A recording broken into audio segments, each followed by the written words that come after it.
नमस्कार, मैं हूं आपके साथ वैशाली और आप देख रहे हैं पब्लिक ब्रेकिंग न्यूज। चुनाव जैसे जैसे नजदीक आ रहे हैं, राजनीतिक बयानबाजी तेज होती जा रही है। लेकिन इस बार एक ऐसा सवाल उठा है जिसने पूरे राजनीतिक गलियारे में हलचल मचा दी है। ऑल इंडिया मजलिस-ए-इत्तेहादुल मुस्लिमीन यानी AIMIM के प्रमुख असदुद्दीन ओवैसी ने बिहार की रियासत में एक तीखा सवाल दागा है। उन्होंने कहा है कि जब मल्ला समाज से आने वाला व्यक्ति डिप्टी CM बन सकता है तो मुस्लिम समाज से क्यों नहीं। इस एक सवाल ने बिहार के महागठबंधन और NDA दोनों को कटघरे में खड़ा कर दिया है। ओवैसी ने आगे कहा कि आज़ादी के 77 साल बाद भी मुस्लिम समाज को राजनीति में बराबर की जगह नहीं दी गई है। चाहे कोई भी पार्टी रही हो, चाहे कांग्रेस, RJD या फिर JDU, सब ने मुसलमानों को सिर्फ वोट देने की मशीन समझा। लेकिन जब सत्ता बांटने की बात आई तो हमेशा किनारे कर दिया गया। उन्होंने कहा कि बिहार में करीब 17% मुस्लिम आबादी है, लेकिन सरकार में उनका प्रतिनिधित्व उंगलियों पर गिना जा सकता है। ओवैसी ने कहा कि अगर मल्ला समाज का बेटा डिप्टी CM बन सकता है तो मुस्लिम समाज का बेटा क्यों नहीं। क्या मुस्लिम इस देश का नागरिक नहीं। ओवैसी ने अपने भाषण में साफ कहा है कि NDA और महागठबंधन दोनों ही मुस्लिम समाज की भावनाओं से खेलते हैं।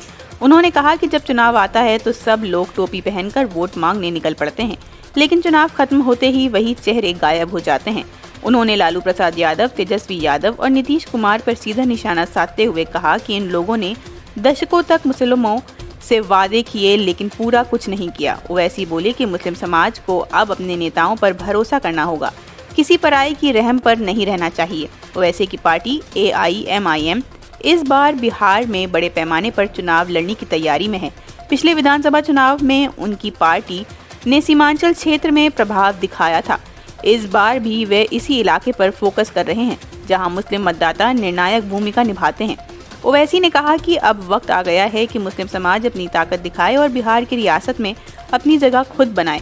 उन्होंने युवा से अपील की कि वे अब मालिक बनने की सोचें, मजदूर नहीं। ये बयान साफ तौर पर मुस्लिम समाज के भीतर आत्मसम्मान और नेतृत्व की भावना जगाने की कोशिश के रूप में देखा जा रहा है। तो दोस्तों, ओवैसी का ये सवाल, जब मल्ला उप मुख्यमंत्री बन सकते हैं तो मुस्लिम क्यों नहीं, सिर्फ एक बयान नहीं बल्कि एक चुनौती है। ये चुनौती उन सभी पार्टियों के लिए है जो मुस्लिमों के वोट तो लेते हैं लेकिन उन्हें सत्ता में भागीदारी नहीं देते। अब देखना ये होगा कि बिहार की रियासत इस सवाल का जवाब देती है या इसे चुनावी बयान समझकर नजरअंदाज कर देती है। आपको क्या लगता है दोस्तों, क्या ओवैसी का ये सवाल वाजिब है या सिर्फ राजनीति की चाल? अपने विचार कमेंट में ज़रूर बताइए। अगर वीडियो अच्छा लगा हो तो लाइक करें, शेयर करें और चैनल को सब्सक्राइब करना ना भूलें। ऑल इंडिया रिपोर्टर व ब्यूरो चीफ बनने का सुनहरा मौका। जुड़ने पर मिलेगा media ID card, authority letter और परफॉर्मेंस सर्टिफिकेट। अभी जुड़े, व्हाट्सएप करें 9795303333। अगर आपको हमारी ये वीडियो पसंद आई हो तो चैनल को लाइक, शेयर एंड सब्सक्राइब जरूर करें।